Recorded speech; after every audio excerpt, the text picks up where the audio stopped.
Before we dive into real-world use cases and full scraping projects, I want to take you through a quick tour of the different scraping methods we'll be using throughout this course. Think of this module as kind of a sneak peek into your web scraping toolbox, right? We'll cover what each tool does, when to use it, and show you the short code snippet so you can get familiar with it, right? Now, don't worry, we're not going to into the deep explanations just yet. This isn't about memorizing the code. Instead, it's about giving you a bird's eye view so that you can understand which tools fits which kind of scraping job.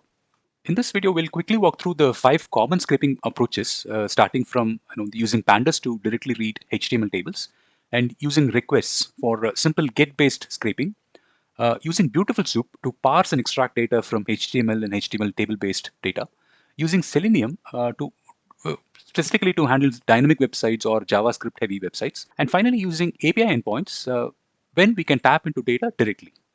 We'll look at the short code snippet for each one, just enough to help you recognize the structure and the usage.